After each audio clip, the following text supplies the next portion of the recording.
going on, everybody? Jedi from the block here, and today I'm bringing you another Smite build video. Today I'm going to be bringing you Anubis, and I'm going to be showing you how to maximize your damage and your potential with him in-game. And I'm going to show you how you find out, you know, when you see people playing and you see them just destroying and just wrecking everybody in your path with his just basic abilities. Well, guess what, guys? I'm going to show you that right now. So let's do this. Alright, so you see that I'm level 20 already. You guys know that I like to do that just to get the full potential of the character, to show you guys where he'll be at level 20, see how much damage he'll be putting out. So just want you guys to know that.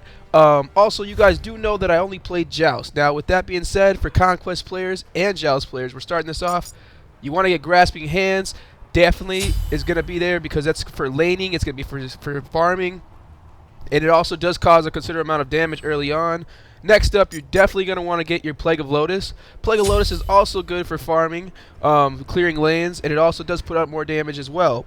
Next up, you're going to want to get Mummify. That's your grab. That's part of the basic combo that everybody does know with Anubis. So, now that's being said, now if you're playing Conquest, you're going to get Grasping Hands, then your ult, and then you're going to go with Lotus, then you're going to go Mummify, then you're going to go with your Grasp, Lotus, Mummify, ult, and in that process you just keep doing that. Same with Joust players. You know, you want to go 3 1 2 3 1 2 3 1 2, and then, you know, put your ult in there every time you can. Put your ult in there. That's just the basics. That's it. All right, now you guys are here for the items, not the abilities. I understand that. So let's go get this started with the relics. Relics early on, when you play Anubis, you have very little health as a tank, or as a god, as mage. You know, you don't have very much health. You're probably one of the lower healths in the game besides Yanu.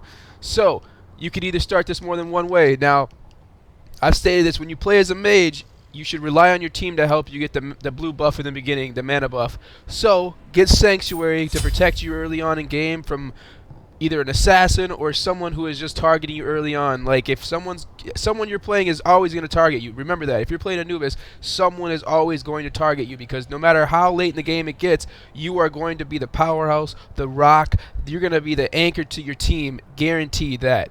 So next up, for your second one, you're going to want to either get Curse or you want to get Sprint. I prefer to get Sprint with Anubis just because in the case of getting attacked, you could activate your Sanctuary and you could activate your Sprint, and it you can't activate them together, but in the same fashion you can activate one after another and get out of there. But if you're playing against, you know, Hades or Ares, get beads early on. Now, the only reason why I say get Sprint over Curse is because you have a grab, you have a stun, or you have a stun. So you have that. You don't want to get Curse right away. Get Sprint. That'll help you get away from other problems. So let's get ready with you guys' build. So with Anubis starting off, you could go two ways here. You can use Shoes of Focus or Shoes of Magi. I personally would get Shoes of Focus early on because of the cooldown ratio and the mana. You still get mana, you still get power. And if you ever have later on in the game, you notice you're not putting on enough damage and you have more than enough mana, you can swap over to Shoes of Magi. Just remember that. Just keep that in mind, because you get that penetration and you get the power, but it's not a lot more power, but you still get that penetration. So Shoes of Focus, guys. After you get the Shoes of Focus, you're going to want to start building on your Book of Thoth, because that's going to cause more damage over time. It's going to initially build your mana and convert it into magical power. You get 5 stacks on God kill, 1 stack on minion kill. And what that does is it permanently gives you 10 mana per stack. Okay, 10 mana per stack, and it stacks to 75, and then that can go to 3% of your mana is converted into magical power, and you're going to be building upon that. So get Book of Thoth early on so you can keep building on that and getting that going, because that's going to be great and it's going to benefit you down the line. It's just one of those items where you don't want to slip on it. You want to make sure you have it. It's just like Transcendence for the warriors and the assassins, so be ready for that one. Next up, once you get that going, you're going to want to go with probably either Chronos Pendant or Rod of Tahuti. It's your choice.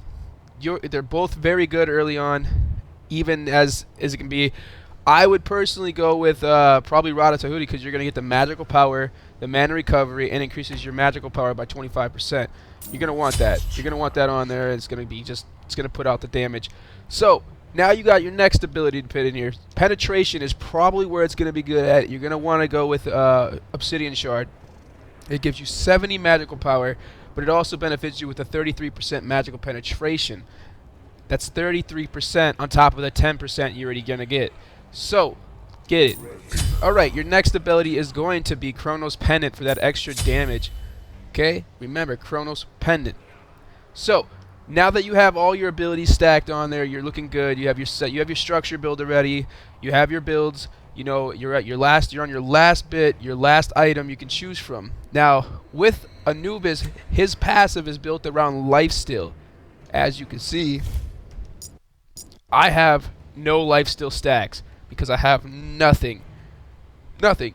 But the thing about it is, Anubis's ability is to steal physical and magical protection from his targets with that. It's not of any use. It's not causing more damage. It's just giving you health and it's giving you protection. Okay, with Anubis, you don't need to worry about that stuff because early on, you're not going to have to be the guy who's out there doing all the damage right away. You're going to be nitpicking, helping your team in there.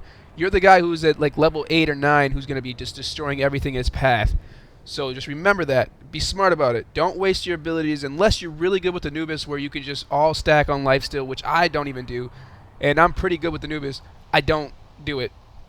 So your next ability is going to have to revolve around more powers, so you're going to want to go with probably something in the area of Doom Orb. Now Doom Orb is good because what that does is it's going to do the same thing. You gain 2 magical power per stack and receive 5 stacks per god kill, 1 stack per minion kill, and half stack. When you die, you lose half your stacks. So that's an issue that you don't want to have happen, but you can't lose if you're always winning. So that's a choice, but because of your mana and everything, you could always go like Warlock Sash. Because the reason why I say Warlock Sash is because that benefits you well, because you get mana, health, and it still converts magical power, and you can convert your health.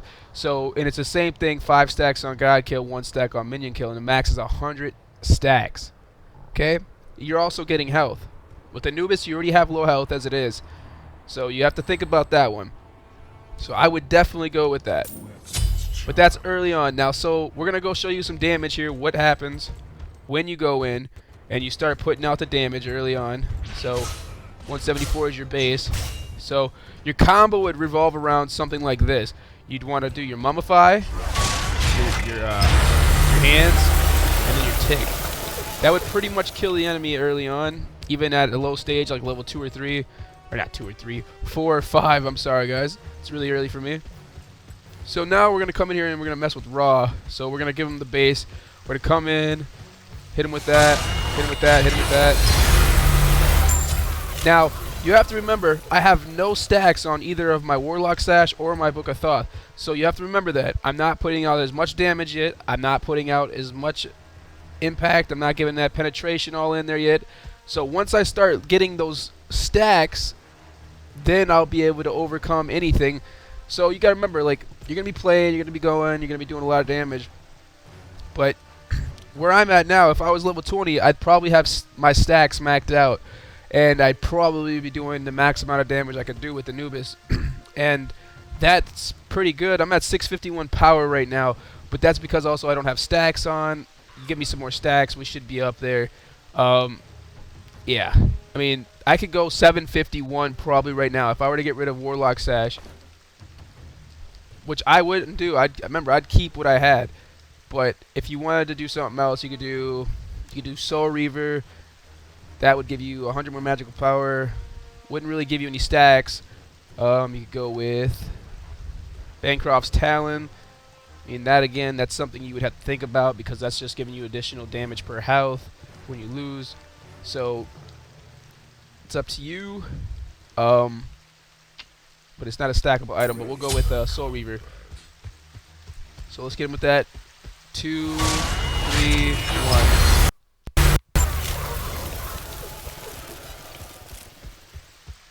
See what I'm saying, guys?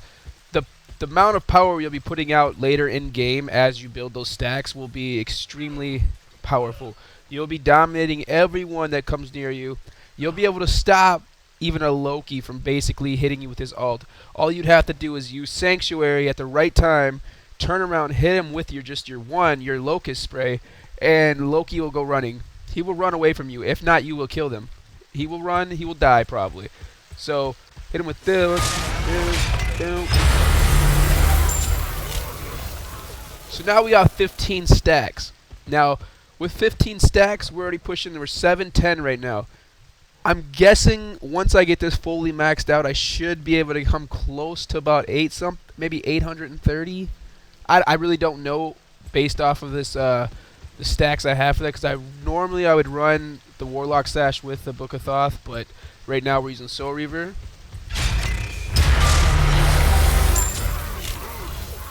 You've seen how fast that was.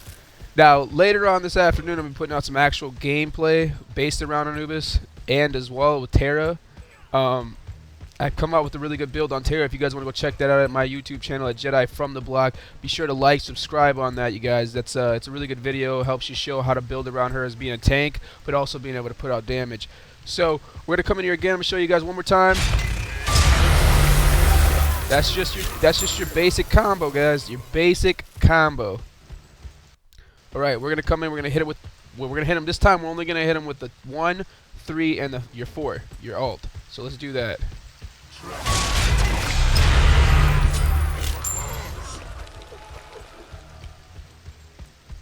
Alright guys, remember where you saw this video first. You guys also please be sure to subscribe, like, view even. Please show some love at my YouTube channel at Jedi From The Block. I'll be putting out more videos for you guys. I'm going to keep doing this as much as possible. Please help support my page. Help me do this for you guys. I would love to be able to play with you guys later down the line. Whoever gets a chance, please be sure to like, subscribe, and thanks for watching, guys.